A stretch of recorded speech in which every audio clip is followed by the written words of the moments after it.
যে বছরে 12টি মাসের মধ্যে 4টি মাসকে আল্লাহ মর্যাদা দিয়েছেন, এই মর্যাদার মাসটা অর্ধেক চলে গেছে, একবারের জন্য আপনার এই চিন্তাও মাথায় আসে নাই যে একটি সম্মানিত মাস আমি অতিবাহিত করছি, অতিক্রম করছি, একটি সম্মানিত মাস পার হচ্ছে, আপনি একটু নড়ে চড়ে বসেন নাই, তাহলে বোঝা গেল আপনি ওই মাসের সম্মান দেওয়া তো দূরের কথা, সেই সম্মানিত মাসের ধারণাটুকুই আপনার মধ্যে না থাকার কারণে আপনি বরং আল্লাহর দেয়া সম্মানকে অবমাননা করা, অবজ্ঞা করা, অবহেলা করার দায় আপনি দায়ী হওয়ার সম্ভাবনা আছে। সম্মানিত মাসে, যে মাসকে আল্লাহ সম্মান দিয়েছেন, এই আল্লাহর দেওয়া সম্মানিত মাসে গুনাহের কাজ করে নিজের পায়ে যে কুঠারাঘাত করো না, কুঠারাঘাত যে করেছো, এটা তো দুনিয়ার কুঠারাঘাত না যে দেখা যাবে রক্ত বের হবে, বুঝবা কিয়ামতের দিন। চ্যানেলে নতুন হয়ে থাকলে সাবস্ক্রাইব করুন, বেল বাজিয়ে। যে মাসটিতে আমরা আছি এটা হলো রজব মাস, এবং রজব মাসের প্রায় অর্ধেক অতিবাহিত হতে চলেছে। রজব মাসের পরে আর একটা মাস শাবান, তারপরেই হলো রমজান। আমার জানতে চাওয়া হলো রজব মাস কেন বেশি গুরুত্বপূর্ণ? এটা একটা গুরুত্বপূর্ণ মাস। এই রজব মাসটা কেন গুরুত্বপূর্ণ, তার গুরুত্বের কারণ কি? কারা কারা বলতে পারবেন একটু হাত তোলেন। 2 3 4 5, অল্প 5-6টা হাত মাত্র উঠলো, মাশাআল্লাহ। হ্যাঁ, আপনি একটু দাঁড়ান ভাই। রজব মাস কেন গুরুত্বপূর্ণ বলেন? শবে মেরাজের জন্য গুরুত্বপূর্ণ। আপনি একই মত? এটা শবে মেরাজের মাস, সেজন্য গুরুত্বপূর্ণ। আচ্ছা বসেন। আর ব্যাপার কি?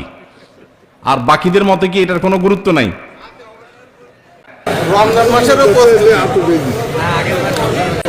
রমজান মাসের প্রস্তুতি, রজব মাস, এই মেরাজের মাস, মেরাজের মাসের কারণে এই মাস গুরুত্বপূর্ণ। এই মতের পক্ষে যারা, তারা হাত তোলেন। চিন্তা করছে কোথায় হাত তুলে আবার কোন বিপদে পড়ি। না, কোনো বিপদ আপদ না, আমি একটা জিনিস জানার চেষ্টা করছি, বোঝার চেষ্টা করছি। রজব মাসটা যে হিজরি বর্ষের 12 মাসের মধ্যে বিশেষ গুরুত্বপূর্ণ, কোরআন হাদিসের আলোকে তাৎপর্যপূর্ণ, এই কথা যারা জানেন তার হাত তোলেন। তার মানে আসলে আমাদের জানাশোনাই নাই। বাস আলহামদুলিল্লাহ, আমি যে উদ্দেশ্যে এই প্রশ্নটা পেড়েছিলাম সেই উদ্দেশ্য হাসিল হয়ে গেছে, আমার বোঝা হয়ে গেছে। তাহলে বোঝা গেল এই বিশাল মাহফিলের এতগুলো মানুষের প্রায় বেশিরভাগ মানুষ, বলতে গেলে প্রায় সকলে, হাতে গোনা কয়েকজন বাদে, আমরা জানি না এই মাসটা কেন গুরুত্বপূর্ণ। অথচ এটা ইসলামের এমন একটা বিষয় যে বিষয়টি জানা আমাদের সবার উচিত ছিল। আমি কি সে তাৎপর্য নিয়ে কথা বলবো একটু? ভাইরা আমার, আমি আমার আলোচনার শুরুতে যে আয়াতে কারিমা তেলাওয়াত করেছি, এই আয়াতটা সূরা তওবার আয়াত। আল্লাহ রাব্বুল আলামিন এই আয়াতে ইঙ্গিত করেছেন এই মাসের তাৎপর্য বিষয়। আল্লাহ সুবহানাহু ওয়া তাআলা বলেছেন, ইন্না ইদ্দাতাশ শুহুরি ইনদাল্লাহি 12 শাহরান ফি কিতাবিল্লাহি ইয়াওমা খালাকাস সামাওয়াতি ওয়াল আরদ মিনহা আরবাআতুন হুরুম। নবমণ্ডল এবং ভূমণ্ডল সৃষ্টি থেকেই বছরকে আল্লাহ তাআলা 12 মাসে বিভক্ত করেছেন। 12 মাসে বছর বিভক্ত হওয়ার এই ইতিহাস নবমণ্ডল এবং ভূমণ্ডল সৃষ্টির দিন থেকেই এটা স্বয়ং আল্লাহ শুরু করেছেন। এটা কারোর সৃষ্টি, কারোর আবিষ্কার নয়। মিনহা আরবাআতুন হুরুম, আল্লাহর দেওয়া সেই 12 মাসের যে সংস্কৃতি বা ধারণা, গোটা পৃথিবীতে নানাভাবে সেটা মানুষ পালন করে। কোথাও ঈসাই বর্ষ পালন হয়, কোথাও বাংলা বর্ষ পালন হয়, কোথাও অন্য কোনো বর্ষ পালন হয়, বহু বর্ষ পৃথিবীতে প্রচলিত আছে। এর মধ্যে হিজরি বর্ষের 12 মাসের মধ্যে আল্লাহ তাআলা বলছেন মিনহা আরবাআতুন হুরুম, 4টি মাস আছে যে মাসগুলো মর্যাদাপূর্ণ মাস, সম্মানিত মাস। আল্লাহ তাআলা এই মাসগুলোকে মর্যাদা দিয়েছেন, সম্মান দিয়েছেন। সেই সম্মানিত যে 4 মাস, এই 4 মাস সম্পর্কে সহিহ বুখারীর হাদিসে নবী করিম সাল্লাল্লাহু আলাইহি ওয়াসাল্লাম বলেছেন, সালাতুন মুতাওয়ালিয়াত, সেই সম্মানিত 4 মাসে 3টা হলো বাই সিরিয়াল, ধারাবাহিক। সে ধারাবাহিক 3 মাস হলো জিলকদ, জিলহজ, মুহররম। বলতে হবে সাথে, জিলকদ, জিলহজ, মুহররম। সিরিয়ালে মাসের কততম মাস? হিজরি বর্ষের কততম? 11, 12, 1। এই 3টা হলো ধারাবাহিক সম্মানিত 3 মাসের 3টা। অর্থাৎ আমরা যে রমজানের রোজা পালন করার পরে শাওয়াল আসে, এই শাওয়াল চলে গেলেই টানা ধারাবাহিকভাবে 3 মাস, এগুলো হলো সম্মানিত মাস। ওয়া রাজব মুদর আল্লাযী বাইনা জুমাদা ওয়া শাবান, 4র্থ মাসটা হলো রজব মাস, যেটা জুমাদা সানি আর রজবের মধ্যবর্তী, শাবানের মধ্যবর্তী। অর্থাৎ এই যে মাসটাতে আমরা আছি এটা, তাহলে এটা হলো সম্মানিত 4 মাসের একটা। ভাইরা আমার, এই কথাটা এর আগেও যারা জানতেন, আগে থেকেই জানতেন যে রজব মাসটা সম্মানিত 4 মাসের একটা, এটা যারা আগে থেকে জানতেন তারা একটু হাত তোলেন। খুবই অল্প সংখ্যক মানুষ।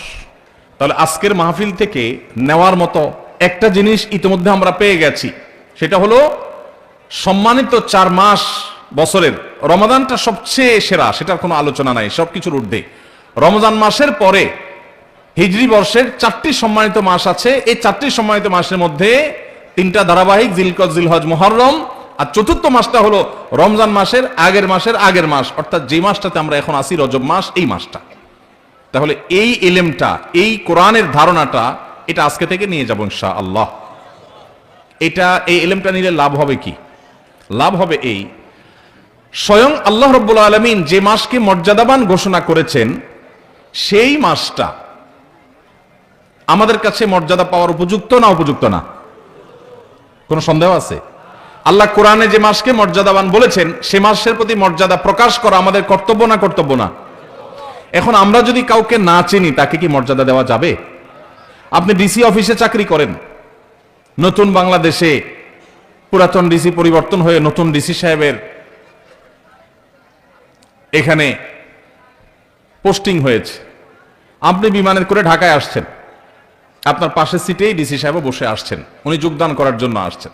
আপনি ডিসি অফিসের একজন সাধারণ কর্মচারী, পাশের সিটে যে বেচারা আসছে, যে লোকটা আসছেন, তিনি ডিসি হিসাবে এখানে জয়েন করবেন।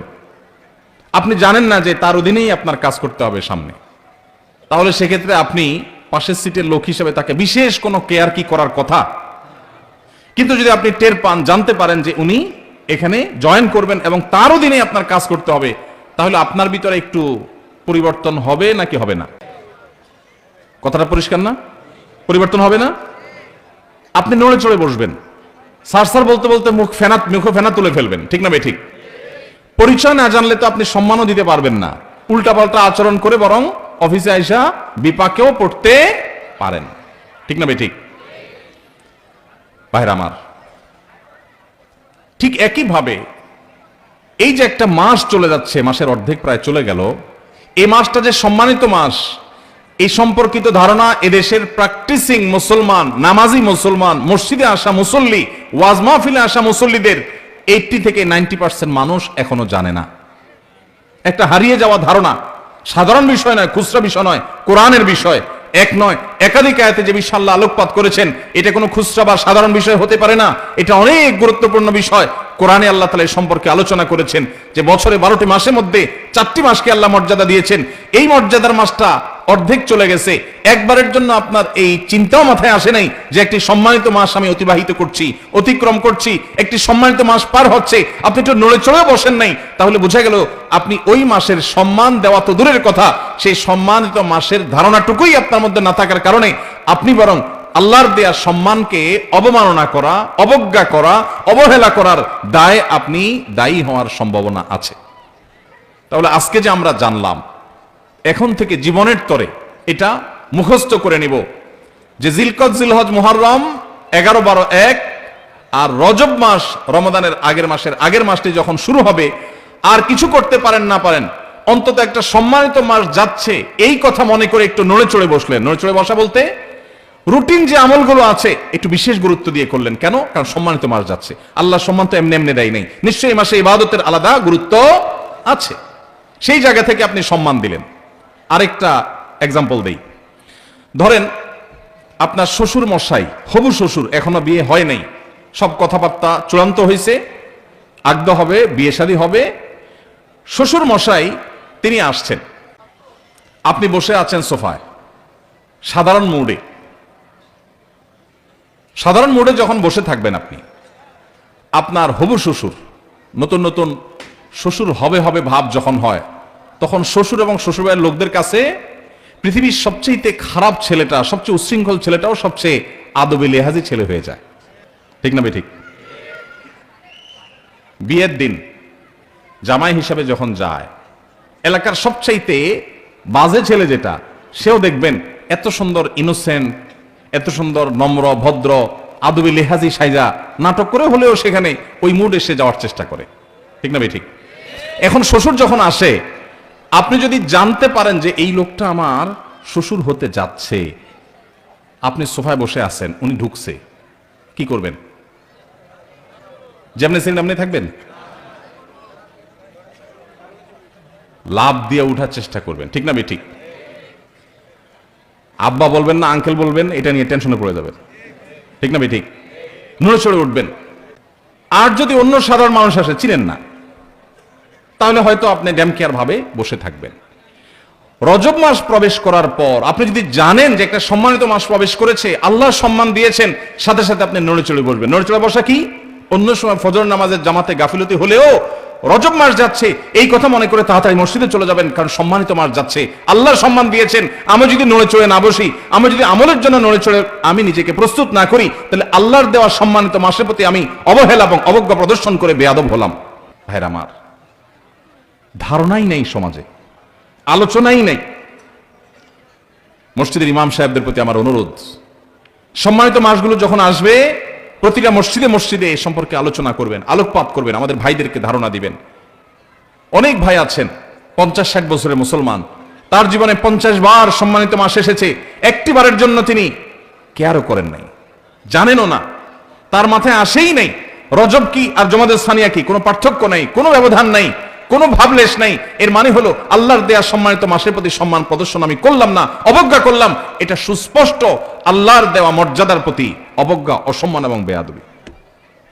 ভাইরা আমার, তাহলে এখন থেকে সম্মানিত মাস যখনই আসবে, এই মাসকে সম্মানিত মাস হিসাবে আমরা একটু কেয়ার করব, চেষ্টা করব না ইনশাআল্লাহ? সেদিন কোন এক ভাইয়ের সাথে দেখা, হঠাৎ করে আমার অফিসে এসছেন, ভাই কানাডা থাকেন। তো আমরা যখন নাস্তা অফার করলাম, সবাই নাস্তা খাচ্ছি, উনি বলেন আমি রোজা আছি। তাই আমি বললাম কি উপলক্ষ রোজা আজকে? সোম না, বৃহস্পতি না, আইয়ামে বীজ না, হঠাৎ করে আজকে এই মঙ্গলবারে কি কিসের রোজা? তুমি বললেন না, কোনো মাসনুন রোজা না, যেহেতু সম্মানিত মাস রজব যাচ্ছে, সম্মানিত মাস উপলক্ষে রোজা রাখার কোনো স্পেশাল নির্দেশ নাই হাদিসে কোরআনে, কিন্তু আমি নিজে থেকে একটু নফল হিসাবে এটা রাখছি। একে তো শীতকাল, এই সময় নবী সাল্লাল্লাহু আলাইহি ওয়াসাল্লাম রোজা রাখার জন্য উৎসাহ দিয়েছেন, আবার সম্মানিত মাস আল্লাহ সম্মান দিয়েছেন, সেজন্য আমি নিজের উদ্যোগে সুন্নাহ হিসাবে না, একটু নফল আমল করার চেষ্টা করেছি। আমার দিলটা শীতল হয়ে গেছে শুনে। উপস্থিত যারা ছিল সবাইকে বললাম, দেখেন, এটাকে বলা হয় কোরআনের শিক্ষা, এটাকে বলা হয় হাদিসের শিক্ষা। ওয়াজ মাহফিল শুনতে শুনতে কান ঝালাফালা করে ফেললাম, একেবারে ওয়াহ কি ওয়াজ হয়েছে, কি ওয়াজ শুনলাম, এই সমস্ত ওয়াহ আর আহ বলে চলে গেলাম, কিন্তু কিছু শিখতে পারলাম না। জীবনে কোনো পরিবর্তন হলো না, কোনো চেঞ্জ আসলো না, কোনো আমল আসলো না, কোনো বদামল ছাড়া হলো না। এটা কখনো দ্বীনের শিক্ষা অর্জন হতে পারে না। এজন্য ভাইরা, আজকের মাহফিল থেকে আমরা যে এ সম্পর্কে নিজেরা এই ইলমকে আমল করব, চর্চা করব যখন সম্মানিত মাস আসে, এবং নিজের পরিবারের সদস্য বন্ধু বান্ধবের মধ্যে এই বিষয়গুলো শেয়ার করবো যে সম্মানিত মাস সম্পর্কে ধারণা সম্পর্কে তোমার জানা আছে কিনা বন্ধু, চলো আমরা আলোচনা করি। কোরআনে আল্লাহ তাআলা সম্পর্কে বলেছেন, শেয়ার করা যাবে তো ইনশাআল্লাহ? আল্লাহ তাআলা আমাদের সবাইকে এই সম্মানিত মাস সম্পর্কে যে ধারণা বিলুপ্ত হয়ে যাচ্ছে সমাজ থেকে, কোরআনের আমল সাধারণ খুচরা বিষয় না, অথচ হারিয়ে যাচ্ছে, ধারণাই নাই, এই গোটা প্যান্ডেলের মধ্যে 2-4-5 জন ছাড়া বাকিরা আমরা জানি না। তাহলে এটা সম্পর্কে আমরা চর্চা, আলোচনা, আমল বলাবো তো ইনশাআল্লাহ? এবার আসেন সম্মানিত মাসে আমরা কি করব। ভাইরা আমার, সম্মানিত এই মাসগুলোতে স্পেশাল বা বিশেষ কোনো একটি করণীয় আলাদা করে কোরআন হাদিসে কোথাও আসে না যে এটা করতে হবে। বিশেষ কোনো নামাজ নাই, বিশেষ কোনো রোজা নাই। আরবে জাহিলি যুগের মানুষরা রজব মাসে অনেক কিছু করত। এখনো আরবে রজব মাসে ওমরা করাকে বিশেষ ফজিলতপূর্ণ মনে করা হয়, এটাকে বলা হয় ওমরায়ে রজবিয়া। রজব মাসে একটা বিশেষ পশু জবে হতো জাহিলি যুগে, সেটাও নবী সাল্লাল্লাহু আলাইহি ওয়াসাল্লামের হাদিসে উঠে এসেছে। মুসলমানদের জন্য রজব মাসে বা সম্মানিত মাসে করার মতো আলাদা কোনো আমলের কথা কোরআন হাদিসে বলা হয়নি। তবে আল্লাহ রাব্বুল আলামিন যেহেতু এই মাসগুলোকে মর্যাদা দিয়েছেন, এজন্য রুটিন যে আমলগুলো আছে যেগুলো আমরা অন্য মাসেও করি, সেগুলো এই মাসগুলোতে সম্মানিত মাস হওয়ার কারণে বিশেষ গুরুত্বের সাথে করব। 5 ওয়াক্ত নামাজ 12 মাসই পড়তে হবে। রমজান আসলে যেরকম তার বিশেষ গুরুত্ব আসে, সম্মানিত মাসের কারণে ওই 5 ওয়াক্ত নামাজকে আমরা বিশেষ যত্ন সহকারে আদায় করবো ইনশাআল্লাহ। যেমন ওই যে বললাম, মুরব্বী মানুষকে সম্মান করা, এটা ভালো না খারাপ? ভালো। হারিয়ে যাচ্ছে, আদব লেহাজ হারিয়ে যাচ্ছে, কিন্তু মুরব্বী মানুষ তাকে দেখে শ্রদ্ধা করা, এটা আমাকে ইসলাম শিখিয়েছে। পশ্চিমাদের অপসংস্কৃতির করাল গ্রাস এবং থাবা আমাদের যুব সমাজকে ধ্বংস করে দিচ্ছে। আমরা আমাদের শৈশবে দেখেছি কোন মুরব্বী যদি রাস্তার এক পাশ দিয়ে আসতেন, অপর পাশ দিয়ে স্কুল কলেজে পড়ুয়া তরুণরা, মাদ্রাসা তো বটেই, স্কুল কলেজের ছেলেফেলেরা পর্যন্ত রাস্তার এক পাশে কাঁচুমুচু হয়ে দাঁড়িয়ে শ্রদ্ধা ভরে সালাম নিবেদন করতেন আসসালামু আলাইকুম বলে। আর এখন পারলে গায়ের উপর উঠে। ঠিক না ঠিক? ভাইরা আমার, এই জায়গা থেকে আমাদের নৈতিক অধঃপতন হয়েছে না উন্নতি হয়েছে? মনে রাখবেন, নবী সাল্লাল্লাহু আলাইহি ওয়াসাল্লাম বলেছেন, মা মিন শাইইন ইউদাউ ফিল মিজালি ইয়াউমাল কিয়ামাতি আথকালু মিন হুসনিল খুলুক। আবু দাউদ তিরমিজি বর্ণিত হাদিস। নবীজি বলেছেন, কিয়ামতের ময়দানে বান্দার উত্তম আখলাক, উত্তম আচরণের চাইতে ভারী কোনো ওয়েটফুল কোনো আমল কিয়ামতের ময়দানে মিজানে পাল্লা উঠবে না। আচরণের সৌন্দর্য, আপনি নফল আমল করলে আল্লাহকে যতটা খুশি করতে পারবেন, আখলাক সুন্দর করলে তার চেয়ে বেশি খুশি করতে পারবেন। উত্তম আখলাকের পাঠ এবং অংশ হলো মুরব্বীদেরকে সম্মান করবেন, আলেমদেরকে ইজ্জত করবেন, তাদের প্রতি বিশেষ কেয়ার করবেন। কিন্তু এটা হারিয়ে গেছে। তো আমি যেই কথাটা বলছিলাম, ধরুন যে কোনো মুরব্বীকেই সম্মান করা, ইজ্জত করা, এটা ইসলামের নির্দেশ। নবী সাল্লাল্লাহু আলাইহি ওয়াসাল্লাম বলেছেন, মাল্লাম ইউআক্কির কাবীরানা, যে ব্যক্তি আমার উম্মতের বড়দেরকে, সিনিয়রদেরকে, বাপের বয়সী মানুষদেরকে শ্রদ্ধা করে না, ফালাইসা মিন্না, সে আমার উম্মত হতে পারে না। তো এই যে সতর্ক নবী সাল্লাল্লাহু আলাইহি ওয়াসাল্লাম করেছেন, এই জন্য যে কোনো মুরব্বী, বাপের বয়সী বা বয়সে বড়, তাদেরকে শ্রদ্ধা করতে হয়। এটা ইসলামের শিক্ষা। এটা করলে একটা ইবাদত হবে, সওয়াব হবে, এবং সেই সওয়াবটা নফল সাধারণ আমল করলে, তাসবিহ করলে যে পরিমাণ সওয়াব হবে, এই সওয়াবটা ওর চাইতে ওয়েটফুল হবে কিয়ামতের ময়দানে। কিয়ামতের দিন আমল কি গণা হবে না মাপা হবে? কি ভাই, আমল কি গণবে ফেরেশতারা না মাপবে? তাহলে আমাদের আমলের সংখ্যা বাড়ানো দরকার না ওয়েট বাড়ানো দরকার? ওয়েট যদি বাড়াইতে হয়, আচরণ সুন্দর করতে হবে। এখান থেকে একজন বক্তব্য দিচ্ছে, আপনি বলছেন বসেন বসেন, আচরণটা কি সুন্দর হলো না অসুন্দর হলো? রাগ করছেন? ওয়াজ মাহফিলে এসে যদি নিজেদের সংশোধন না হয়, তাহলে লাভ কি? একটা ভুল দেখার পর যে ভুলটা যদি ভাই হিসেবে ধরায় না দেই, তাহলে শুধু আপনাদেরকে পাম্পটি দিয়ে আমি ওয়াজ দিয়ে চলে গেলাম। এই ওয়াজের কোনো লাভ আছে? ভাইরা আমার, তো যেটা বলছিলাম, একজন সাধারণ মুরব্বীকে আপনি রেখে শ্রদ্ধা করলেন, এটার একটা গুরুত্ব আছে। কিন্তু ওই একই মুরব্বী যদি মুরব্বী প্লাস হবু শ্বশুর হয়, গুরুত্বটা কি বাড়বে না কমবে? বাড়বে। তাহলে আপনি সাধারণ মুরব্বীকে দেখে রেসপেক্ট করবেন, আর মুরব্বী প্লাস হবু শ্বশুর যদি হয়, তাহলে রেসপেক্টের পরিমাণটা আরো। ঠিক একইভাবে অন্য যে কোনো মাসে 5 ওয়াক্ত নামাজ আপনি পড়বেন, রজব মাস সম্মানিত মাস আসছে, সেজন্য আপনি ওই 5 ওয়াক্ত নামাজের গুরুত্ব আরো বাড়িয়ে দিবেন। আমি কি বোঝাতে পেরেছি আপনাদেরকে? আপনাদের কাছে কি বিষয়টা পরিষ্কার হয়েছে যে রজব মাসে কি করতে হবে? রুটিন যে কাজগুলো আছে, ভালো কাজগুলো আছে, সেগুলো এই মাসে আরো যত্ন সহকারে করতে হবে। কেন? সম্মানিত মাস যাচ্ছে, আপনি কোরআন তেলাওয়াত প্রতিদিন করেন, মাশাআল্লাহ, আল্লাহ আপনাকে তৌফিক দিয়েছেন। রজব মাস এটা চিন্তা করে কোনোদিন একটু অলসতা লাগলে মনে মনে নিজেকে বলতে হবে যে না, সম্মানিত মাস যাচ্ছে, অতএব আমাকে বিশেষ গুরুত্বের সাথে কোরআন তেলাওয়াত করতে হবে। তাহলে রজব মাসে কি করবে, এটা পরিষ্কার হয়েছে। আরেকটা করণীয় হলো, আল্লাহ রাব্বুল আলামিন কোরআনে কারীমে বলেছেন সূরা তওবা, যে আয়াতটি আমি তেলাওয়াত করলাম এখানে, যালিকাদ দীনুল কাইয়্যিম ফালা তাজলিমু ফীহিন্না আনফুসাকুম, এই সম্মানিত মাসগুলোতে তোমরা নিজেদের প্রতি নিজেরা অবিচার করিও না, নিজেদের প্রতি নিজেরা জুলুম করিও না। তার মানে পাপাচার করে এই সম্মানিত মাসে, যে মাসকে আল্লাহ সম্মান দিয়েছেন, এই আল্লাহর দেওয়া সম্মানিত মাসে গুনাহের কাজ করে নিজের পানে যে কুঠারাঘাত করো না। কুঠারাঘাত যে করেছো, এটা তো দুনিয়ার কুঠারাঘাত না যে দেখা যাবে রক্ত বের হবে, বুঝবা কিয়ামতের দিন যে আল্লাহর দেয়া সম্মানিত মাসে অপরাধ করে, গুনাহে লিপ্ত হয়ে নিজের আমল বরবাদ করেছো, ঈমান বরবাদ করেছো। এজন্য খবরদার, সম্মানিত মাস আসলে নিজের প্রতি নিজে গুনাহের মাধ্যমে অবিচার করবা না। এই আয়াতের আলোকে ইমাম ইবনে কাসির রাহিমাহুল্লাহ সহ অন্যান্য মুফাসসিরগণ বলেছেন যে এর মানে হলো সম্মানিত মাসগুলোতে গুনাহ থেকে বাঁচার ব্যাপারে, বিরত থাকার ব্যাপারে বিশেষ যত্ন নিতে হবে। ওই যে একটু আগে যেটা বললাম, সেটাকে আবারও আমরা অন্যভাবে বোঝার চেষ্টা করি। ধূমপান করা ভালো কাজ না খারাপ কাজ? খারাপ কাজ। আপনারা তো কেউ করেন না, খারাপ কাজ যেহেতু কেউ তো করেন না। মাশাআল্লাহ, সব ফেরেশতা, ওয়াজার করার দরকার কি? এত নেককার মানুষ তারা, মাশাআল্লাহ। ধূমপান করা খারাপ কাজ, শ্বশুরের সামনে করা ডাবল খারাপ। একে তো খারাপ কাজ, আবার শ্বশুরের সামনে বিড়ি খেয়ে, সিগারেট খেয়ে ধোঁয়া ছাড়া, এটা হলো একটা আস্ত বেয়াদবি। ঠিক না ঠিক? ঠিক একইভাবে সারা বছর গুনাহের কাজ করা খারাপ কাজ, কিন্তু সম্মানিত মাস আসার পর যদি কেউ গুনাহের কাজ করে, তাহলে সেটা ডবল খারাপ কাজ। আমি কি বোঝাতে পেরেছি ভাইরা আমার? তাহলে আসেন, রজব মাসের আজকে 14তম তারিখ গেল। আজকে সন্ধ্যা থেকে 15তম তারিখ শুরু হয়ে গেছে।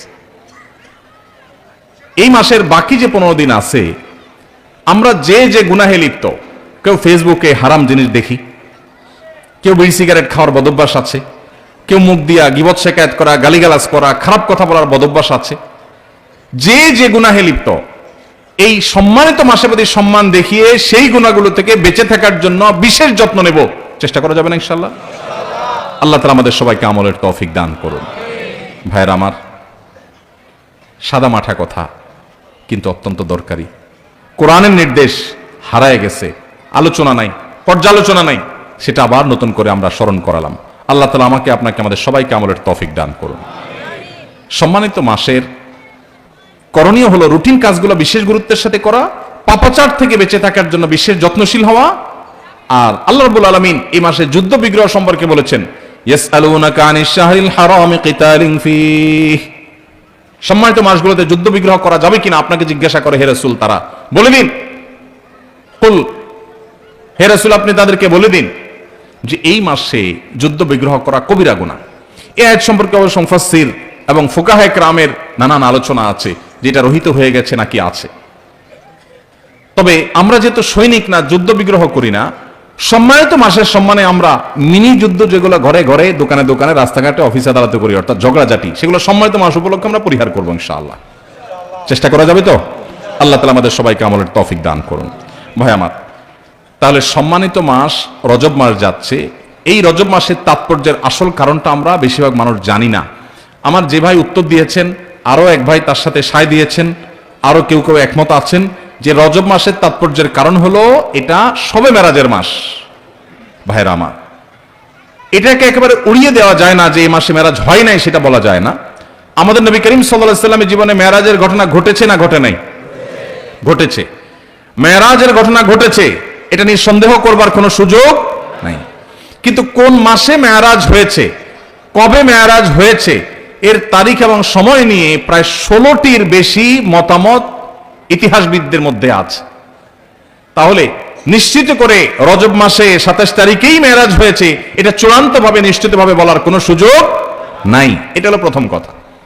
দ্বিতীয় কথা হলো, অনেক ফুকাহায়ে কেরামের মতে রজব মাসে হয়েছে, অনেক মুহাদ্দিসিন, অনেক মুআররিখিন, ইতিহাসবিদদের মতে এই মাসেই হয়েছে। সেই জায়গা থেকে আপনি এই মাসকে মেরাজের মাস বলেন, তাতে এমন কোনো সুবিধা অসুবিধার ব্যাপার নাই। কিন্তু অসুবিধার জায়গাটা হলো এই মাসকে ওই মেরাজের মাস হিসেবে বিশেষ তাৎপর্যপূর্ণ মনে করাটা। হাদিসে কোথাও নবী সাল্লাল্লাহু আলাইহি ওয়াসাল্লাম এই মাসকে মেরাজের মাস বলে পরিচয় করার নাই। আমাদের সমাজে সুন্নাতের প্রচার যতটা হয়, বেদাতের প্রচার তার চাইতে বেশি হয়। রজব মাস এর চাঁদ দেখার সঙ্গে সঙ্গে পত্রপত্রিকায়, সমস্ত মিডিয়া নিউজ হয় যে পবিত্র রজব মাসে চাঁদ দেখা গেছে, অতএব অমুক তারিখে শবে মেরাজ। শবে মেরাজ অমুক তারিখে, এটা কোনো বিশুদ্ধ হাদিস দ্বারা সাব্যস্ত না। ইতিহাসবিদদের অনেকের মত আসছে, কিন্তু সেটাকে যতটা গুরুত্বের সাথে প্রচার করা হয়, রজব মাস যে সম্মানিত 4 মাসের একটা, ওইটাকে গুরুত্বের সাথে যদি প্রচার করা হতো, এইভাবে নিউজ করা হতো যে রজব মাসের চাঁদ দেখা গেছে, কোরআনের নির্দেশ অনুযায়ী সম্মানিত 4 মাসের একটি এটি, তাহলে মানুষ সঠিকটা জানতে পারতো। ঠিক না ঠিক? তাহলে সঠিক এবং শুদ্ধটা, কোরআনের বর্ণনা, কোরআনের শিক্ষাটা চর্চা নাই, আছে সেটা যেটা আসলে বিশুদ্ধ কোনো বর্ণনা দ্বারা প্রমাণিত না। ভাইরা আমার, এই জন্য আমাদের নিজস্ব উদ্যোগে দিন শিখতে হবে। দিন শেখার জন্য ওয়াজ মাহফিল একদিন আসলে যথেষ্ট হবে না। এর জন্য আপনাকে মসজিদের ইমাম সাহেবের মাধ্যমে বিভিন্ন দিন শিক্ষা কোর্স আছে। তরুণরা আজকাল অনলাইনে অনেক ইসলামের বেসিক বিষয়গুলো শেখার জন্য কোর্স আছে, সেই কোর্সগুলো এনরোল করে ফেলতে হবে, সেগুলোতে এঙ্গেজ হয়ে যেতে হবে এবং দিনের বেসিক বিষয়গুলো শিখতে হবে। আল্লাহ তাআলা আমাদের সবাইকে আমলের তৌফিক দান করুন। ভাইরা আমার, সময় অনেক হয়েছে। আমরা মেরাজ নিয়ে কিছু কথা বলতে চাইছিলাম, কিন্তু আপনাদের হইচই দেখে কথা অন্যদিক চলে গেছে। এখন আমাদের সামনে যে সময় আছে, খুব বেশি রাত পর্যন্ত কথা বলা আমার আদতেরও খেলাফ, সুন্নতেরও খেলাফ। আমরা এখন 2টা অপশন বেছে নিতে পারি, হয় মেরাজ নিয়ে আলোচনা করতে পারি, আর নাহলে প্রশ্নোত্তর দিতে পারি। কোথায় যাব বলেন? প্রশ্নোত্তর না মেরাজ? মিশ্র প্রতিক্রিয়া।